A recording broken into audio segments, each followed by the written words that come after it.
Halo teman-teman, Assalamualaikum warahmatullahi wabarakatuh. Kembali lagi di podcast Suara 8. We can hear your voice. Salam idola, inovatif, disiplin, kolaboratif.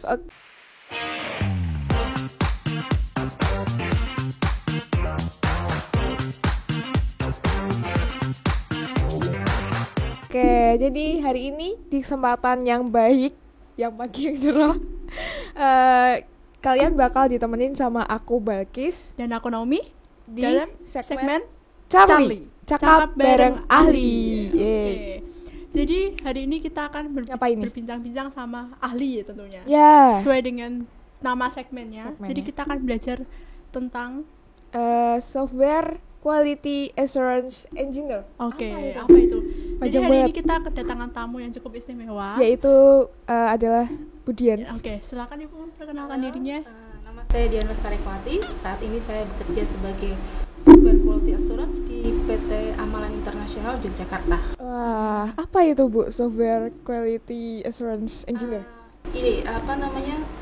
Software Quality Assurance itu bertugas untuk memastikan bahwa software yang sedang dibuat, yang sedang di-develop itu nantinya sesuai dengan requirement awal, sesuai dengan ketentuan dan standar perusahaan, standar yang ketentuan awalnya itu. Dan kenapa software house itu harus ada itu, software QA itu? Karena dia kan yang bertugas untuk memastikan bahwa softwarenya itu sesuai dengan standar dan ketentuan. Jadi kalau nggak ada orang itu, jadi si developer kan biasanya subjektif. Nanti dia ngetes pun juga hasilnya beda kalau ada software quality assurance. Jadi kayak tergantung orangnya gitu ya, tergantung developernya apa gimana? Juga standar. Kalau developer itu kan beda ya, dia tugasnya emang bikin produk, bikin software. Tapi kan nantinya kalau nggak ada yang ngetes sesuai dengan kualifikasinya dia, itu beda sama orang lain. Oh iya, paham. Jadi emang harus ada orang khusus buat ngetes itu ya? Ya, dan itu adalah Budian. Iya. Ini kan ngomong-ngomong nih Ibu kan sebagai seorang wanita ya. Apa sih hal yang menjadi dasar atau alasan Ibu kenapa memilih untuk menjadi seorang QA software? Iya. Kan gini ya, kalau cewek itu kan sukanya nyari kesalahan orang kan. Waduh. Bagus. Boleh. Di titik lemahnya di mana?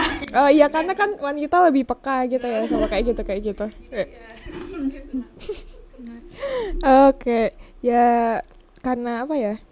Ya gimana caranya Ibu kok bisa konsisten sama pekerjaan ini? Kan apa ya, cewek itu kayak katanya dinilai sebagai orang yang moody gitu loh, moodnya kan bosen atau mungkin tidak komitmen dalam suatu hal. Kan mungkin kita sebagai seorang wanita kadang suka jenuh gitu loh Bu.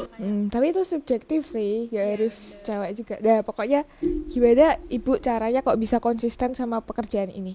Saya sih kalau pas lagi jenuh dengan testing segala macam, aku belajar teknologi baru. Jadi kalau yang buat mendukung testing itu kan, jadi kalau tadinya kan manual testingnya. Nah setelah jenuh karena manual testing itu repetitif, diulang terus membosankan, terus itunya kan panjang ya. Jadi kalau kita belajar automation itu lebih pendek itunya, jadi ada tantangan baru lagi, jadi kita nggak bosen, nggak jenuh kayak itu. Jadi, itu yang panjang tuh apanya Bu, yang diulang-ulang tuh gimana? Proses, jadi kayak ngetes suatu aplikasi. Itu kan kalau manual kita dicek satu-satu, modul itu kan dites bugnya satu-satu, cari kelemahannya di mana. Kalau pakai automation itu yang ngetes sistemnya, jadi kita harus belajar teknologi baru, belajar coding juga kayak gitu kan. Jadi ada kesibukan lagi, jadi nggak jenuh kayak gitu. Mengembangkan skill gitu ya Bu. Iya, jadi nggak jenuh lah di situ. Kalau syarat-syaratnya apa nih Bu biar bisa jadi seorang QA itu bahasanya nggak susah ya? Sebenarnya nggak susah sih. Jadi kalau pengen jadi software quality assurance engineer itu bisa dimulai jadi software tester dulu. Jadi software tester Apa tuh, bedanya, Bu? kalau software tester itu kan kita cuman fokus ke testing. Tapi kalau ke software QA dia yang memastikan bahwa software itu sesuai dengan standar tadi kan. Jadi dia harus tahu requirement-nya apa, terus yang penyimpanannya apa nanti, terus itunya pokoknya sesuai dengan dipastiin sesuai dengan standarnya kan. Nah kalau yang software tester kan cuma testing aja. Jadi kayak kalau awalnya sebagai jadi software QA, kita jadi software tester, testing kayak monkey testing, klik apa yang functionnya yang jalan apa enggak gitu aja. Nanti kalau setelah itu baru meningkat lagi, belajar apa lagi kayak gitu. Apa harus ada keahlian khusus atau misalnya harus sekolah dulu yang misalnya yang harus sesuai dengan jurusan itu, apa otodidak gitu? Sebenarnya otodidak bisa kalau yang software tester. Kalau mau lebih itu sih ke sekolah di ini ISTQB, international kayak certification kayak gitu kan. Cuman ya emang mahal banget sih. Jadi ya bisa itu sih belajar lewat podcast, lewat YouTube, online itu banyak. Terus ikut komunitas QA Indonesia Software, seminar gitu. Ada itu forum komunitas di Indonesian Software Tester kayak gitu. Iya, banyak itu, Bu. Banyak. Itu kan tadi Ibunya bilang harus memenuhi standar.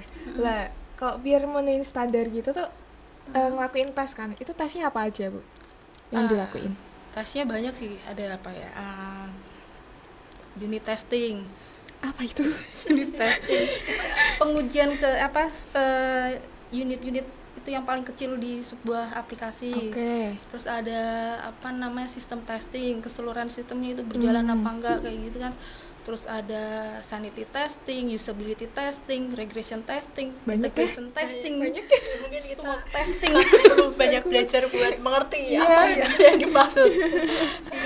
Aduh, ribet ternyata ya Allah. Selama kita melakukan pekerjaan kan pasti ada suka dan dukanya.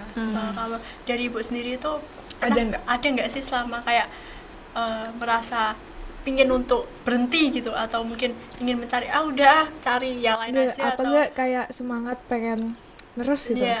Lagi semangatnya ada ya? Semangatnya apa ya? Cuman ini aja ya Pak, gajinya QM lumayan gede gitu. Semangat itu yang bikin semangat pasti. Ya cuman kalau pengen itu kan semangat, belajar lagi biar tambah gede. Iya sih. Ya uang emang salah satu yang motivasi kita ngelakuin sesuatu. Iya, aku juga. Tapi nggak selalu. Itu kayak sifat manusia. Semua manusia. Karena kan kita sudah bekerja mungkin sesuai dengan apa yang sudah kita lakukan. Jadi mendapatkan timbal balik. Kalau yang dukanya ada nggak, Bu? Mengesampingkan gaji ya, Bu? Iya. Dukanya. Enggak sih.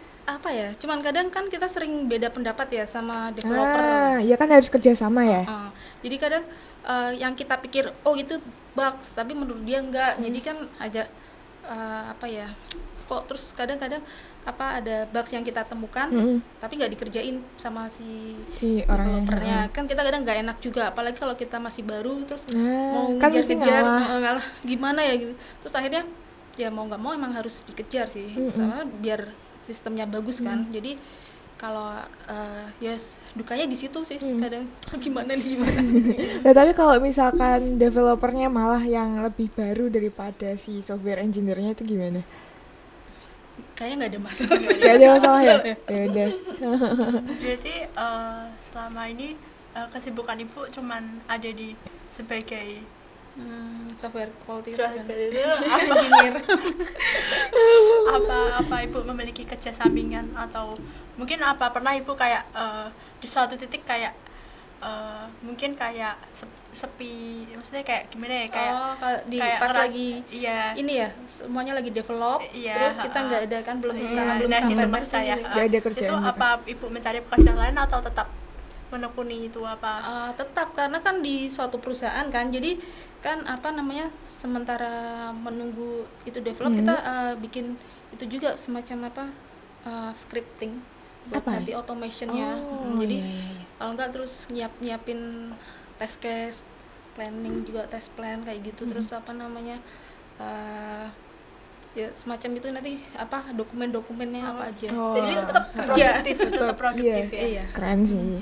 Nah, ini kan lagi corona ya, pandemi. Nah, itu ada pengaruhnya nggak sama pekerjaannya Ibu? Kan online ya? Online jadi nggak masalah karena masalah kita ya? iya dari awal kan emang hubungannya sama ini ya, website sama jadi kayaknya nggak ada masalah. Tapi kalau itu kan kerjasama, itu sering ketemuan gitu nggak Bu? Enggak, kita Nggak ya? lewat Zoom meeting, Oh, lewat iya, semacam Jadi itu. online ini nggak jadi penghalang buat Mm-mm. Cuma Kayak lebih emang banyak meetingnya, jadi Iya. sehari itu bisa meeting berapa kali. buat revisi kayak gitu Iya. juga Bu. Oh iya. Kamu apa aku? Terakhir nih Bu, oh, iya. ada nggak saran atau tips motivasi lah buat Iya. yang teman-teman yang nonton di rumah mungkin yang mau kayak- jadi kayak Ibu Dian mungkin buat atau software engineer? pesan-pesan buat teman-temannya kan sekarang lagi online ya Bu, jadi mungkin semangat untuk belajarnya kan beda, jadi Apa nih saran dan tips dari Bu Dian? Ya kalau pengen jadi software tester gampang kok, nggak susah. Jadi Itu harus mulai dari mana dulu? niat, mulai dari niat. mulai niat. Benar kan Bu? Mulai dari niat, jadi teman-teman harus menyiapkan niat yang tulus dari hati. Bener. Itu terus apa namanya, mulai dari mungkin ambil project kecil-kecil kayak freelancer gitu iya. kan banyak juga Cari pengalaman ya Bu di ya. situ. Mm-mm. Bisa sih, nggak susah kok.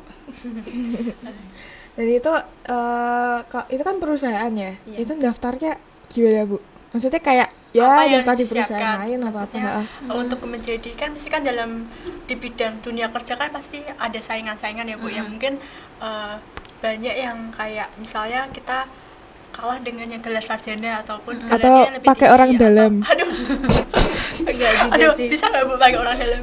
Enggak juga sih, cuman gini ya, kalau kita mendalami IT Aha. itu tuh kesempatan untuk diterimanya di suatu perusahaan itu lebih gede. Jadi kita nggak perlu ngelamar pun udah banyak yang ngelamar kita. Karena skill kita ya. Iya, jadi nggak perlu kalau apa namanya, untuk admin seandainya gitu ya. Mm-mm. Itu lowongan satu yang itu 1.000 orang gitu kan. Ah. Tapi kalau lowongan kayak developer, kayak QA kayak gitu, lowongan Nggak satu semua itu orang bisa. iya, jadi mereka justru nyari kita. Mm-mm. Jadi kalau pengen itu ya masa depan cerah, software tester juga nggak apa-apa. Boleh. Kalau nggak pengen coding, Iya. jadi Iya, software Itu tester. software bisa engineer. menjadi pilihan selain PNS, mungkin orang tuanya Tuh. yang suka memaksa untuk menjadi PNS mungkin bisa dipikirkan karena Iya. gajinya Jauh lebih besar gede. ya. Yuk. PNS juga susah ya Iya. karena kalah sama orang dalam. Iya, daripada kita pusing cari orang dalam, mending kita belajar untuk memperbaiki diri Iya. buat menjadi Software QA. jadi seorang ahli gitu. Oke, itu seru banget sih. Kita udah banyak banget ngebahas tentang ini QA software QA engineer. Ruwet banget guys. Iya. Ya semoga kalian teman-teman di rumah terinspirasi, Terinspirasi.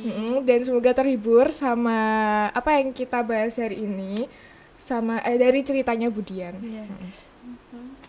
Mungkin ada yang mau disampaikan lagi? Sudah. Udah ya? Oke. Oke. Terima kasih Budian buat motivasi dan Ya, dan semua sudah berkenan hadir. arahan-arahannya yang bermanfaat. Ya makasih juga udah berkenan hadir di podcast Suara 8 di segmen Charlie. Jangan Semoga kapok. sukses terus, Jangan sehat kapok selalu. juga. Jangan kapok kesini ya Bu. Kalian juga. Ya, Sukses. amin ya Allah.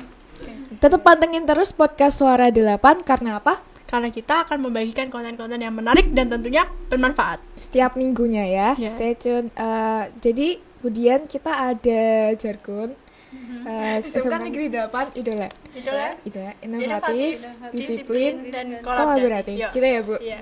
Ya, jadi buat teman-teman semuanya tetap semangat, tetap patuhi protokol kesehatan selalu. Salam SMK Negeri 8, salam idola, idola, inovatif, disiplin, kolaboratif. Yeay. Wassalamualaikum warahmatullahi wabarakatuh.